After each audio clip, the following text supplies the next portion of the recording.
사람은 저마다 그 생각이 다릅니다. 오늘의 본문에 나오는 예수님과 제자들을 보십시오. 예수님과 제자들은 항상 함께 다녔습니다. 그러나 예수님과 제자들의 생각은 근본적으로 달랐습니다.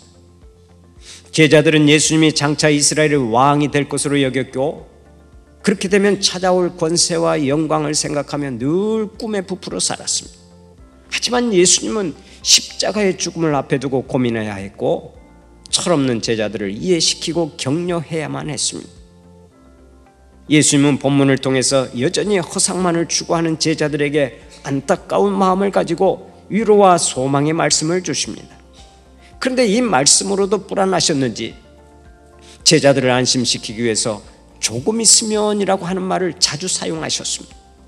오늘은 조금 있으면이라고 하는 말씀 속에 담겨있는 영적 교훈을 찾아보면서 함께 은혜를 나누고자 합니다. 그것이 무엇입니까? 첫째로, 인생은 조금 있으면 끝나는 잠깐의 시간이라는 것입니다. 오늘의 본문 16절 보면 예수님께서 이렇게 말씀하십니다.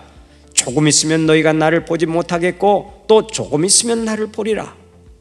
예수님은 십자가의 고난 사건이 잠깐이면 끝난다는 것입니다. 십자가에 달려 죽기까지 9시간도 잠깐이고 무덤 속의 사흘도 잠깐이라는 말씀입니다. 모든 것이 잠깐 동안의 시간이니까 잘 이겨내라는 것입니다. 그렇습니다. 인생살이가 긴 것 같아도 지나고 보면 너무나 짧습니다. 잠깐의 인생을 살고 간다면 오늘을 잘 살아야 되지 않겠습니까? 오늘을 잘 살아서 잠시 후에 하나님 앞에 설 때 잘했다, 착하고 충성된 종아 하는 칭찬 듣고 영광의 면류관을 받아 쓰는 여러분들이 되시기를 간절히 축원합니다.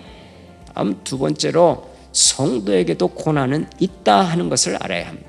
조금 있으면 너희가 나를 보지 못하겠고 라는 말씀은 예수님께서 십자가에 못 박히면 예수님을 볼 수 없는 때가 임한다는 것입니다. 예수님을 따라가더라도 예수님을 볼 수 없는 것과 같은 고난을 만나고 사망의 음침한 골짜기를 지나갈 수도 있다는 것입니다. 그러면 구체적으로 고난이 주는 유익이 무엇입니까? 첫째, 고난은 사람을 겸손하게 만듭니다. 둘째로, 고난은 우리를 지혜롭게 만듭니다. 그러면 고난을 복으로 바꾸는 비결이 무엇입니까? 바로 기도 생활입니다. 어느 때 어떤 일을 만난다 해도 기도해서 능력 얻고 기도해서 응답받고 기도해서 고난을 복으로 바꾸는 여러분들이 되시기를 바랍니다. 마지막으로, 성도에게도 고난은 있지만 그건 역시 잠깐이라는 것입니다. 기억하십시오.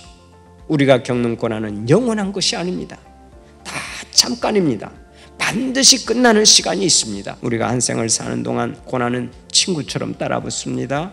슬픈 일을 많이 보아야 합니다. 질병도 떠날 일이 없습니다.